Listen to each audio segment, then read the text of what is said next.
Cousin Teresa by Saki. Bassett Harrowcluff returned to the home of his fathers after an absence of 4 years, distinctly well pleased with himself. He was only 31, but he had put in some useful service in an out-of-the-way, though not unimportant, corner of the world. He had quieted a province, kept open a trade route, enforced the tradition of respect which is worth the ransom of many kings in out-of-the-way regions, and done the whole business on rather less expenditure than would be requisite for organising a charity in the home country. In Whitehall, and places where they think, they doubtless thought well of him. It was not inconceivable, his father allowed himself to imagine, that Bassett's name might figure in the next list of honours. Bassett was inclined to be rather contemptuous of his half-brother Lucas, whom he found feverishly engrossed in the same medley of elaborate futilities that had claimed his whole time and energies, such as they were, 4 years ago, and almost as far back before that as he could remember.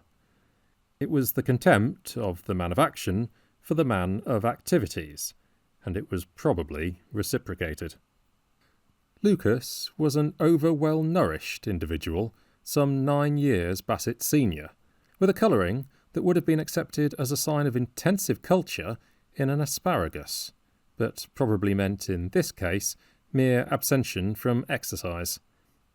His hair and forehead furnished a recessional note in a personality that was, in all other respects, obtrusive and assertive. There was certainly no Semitic blood in Lucas's parentage, but his appearance contrived to convey at least a suggestion of Jewish extraction. Clovis Sangreal, who knew most of his associates by sight, said it was undoubtedly a case of protective mimicry. 2 days after Bassett's return, Lucas frisked in to lunch in a state of twittering excitement that could not be restrained even for the immediate consideration of soup, but had to be verbally discharged in spluttering competition with mouthfuls of vermicelli. "I've got a hold of an idea for something immense," he babbled. "Something that is simply it." Bassett gave a short laugh that would have done equally well as a snort, if one had wanted to make the exchange. His half-brother was in the habit of discovering futilities that were simply it, at frequently recurring intervals.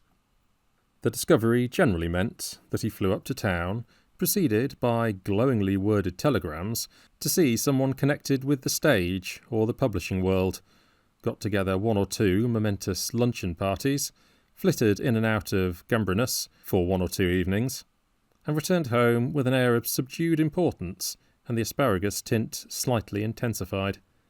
The great idea was generally forgotten a few weeks later, in the excitement of some new discovery. "The inspiration came to me whilst I was dressing," announced Lucas. "It will be the thing in the next music hall review. All London will go mad over it. It's just a couplet. Of course, there will be other words, but they won't matter. Listen. Cousin Teresa takes out Caesar, Fido, Jock, and the big borzoi." A lifting, catchy sort of refrain, you see, and big drum business on the 2 syllables of borzoi. It's immense. And I've thought out all the business of it. The singer will sing the first verse alone, then, during the second verse, Cousin Teresa will walk through, followed by 4 wooden dogs on wheels.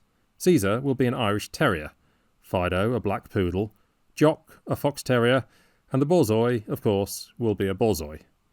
During the third verse, Cousin Teresa will come on alone, and the dogs will be drawn across by themselves from the opposite wing.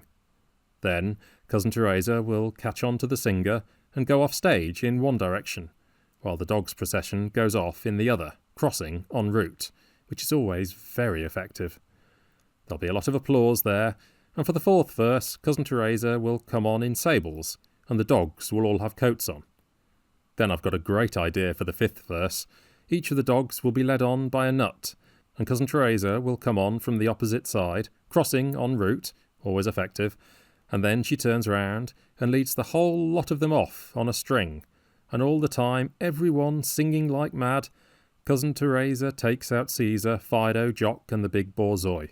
Tum-tum, drum business on the last 2 syllables. I'm so excited I shan't sleep a wink tonight. I'm off tomorrow by the 10:15. I've wired to Herman over to lunch with me. If any of the rest of the family felt any excitement over the creation of Cousin Teresa, they were signally successful in concealing the fact. Poor Lucas does take his silly little ideas seriously, said Colonel Harrowcluff afterwards in the smoking room. Yes, said his younger son, in a slightly less tolerant tone. In a day or 2 he'll come back and tell us that his sensational masterpiece is above the heads of the public, and in about 3 weeks' time he'll be wild with enthusiasm over a scheme to dramatise the poems of Herrick, or something equally promising. And then an extraordinary thing befell.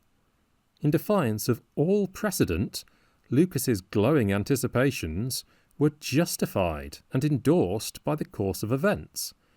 If Cousin Teresa was above the heads of the public heroically adapted itself to her altitude. Introduced as an experiment at a dull moment in a new review, the success of the item was unmistakable. The calls were so insistent and uproarious that even Lucas's ample devisings of additional business scarcely sufficed to keep pace with the demand. Packed houses on successive evenings confirmed the verdict of the first night audience.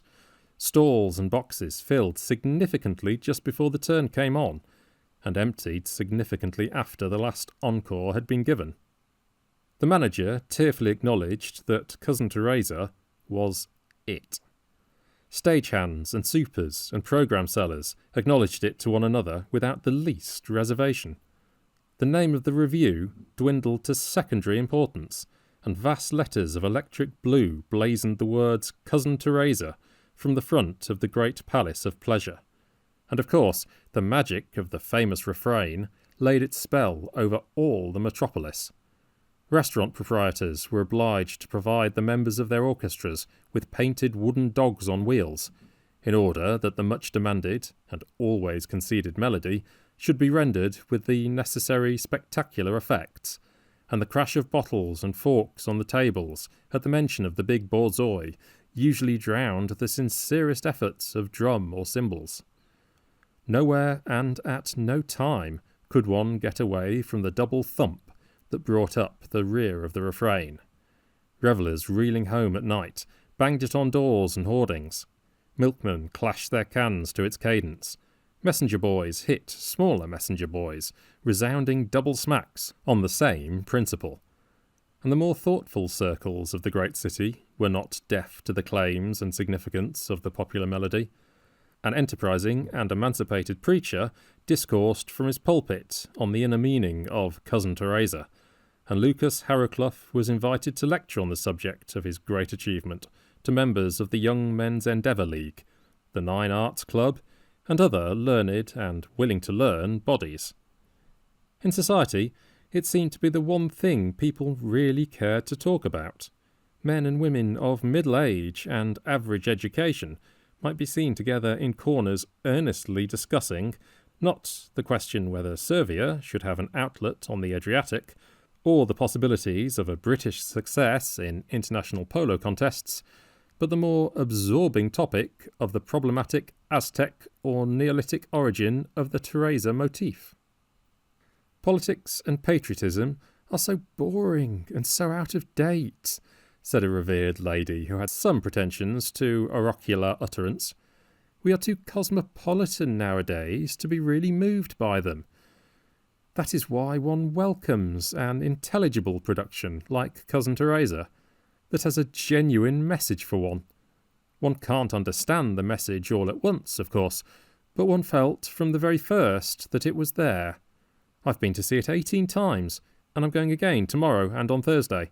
One can't see it often enough. It would be a rather popular move if we gave this Harrowcluff person a knighthood or something of the sort, said the minister reflectively. Which Harrowcluff? Asked his secretary. Which? There is only one, isn't there? Said the minister. The Cousin Teresa man, of course. I think everyone would be pleased if we knighted him. Yes, you can put him down on the list of certainties, under the letter L. The letter L, said the secretary, who was new to his job.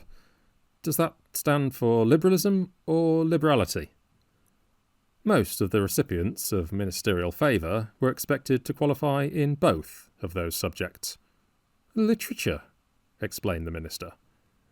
And thus, after a fashion, Colonel Harrowcluff's expectation of seeing his son's name in the list of honours was gratified.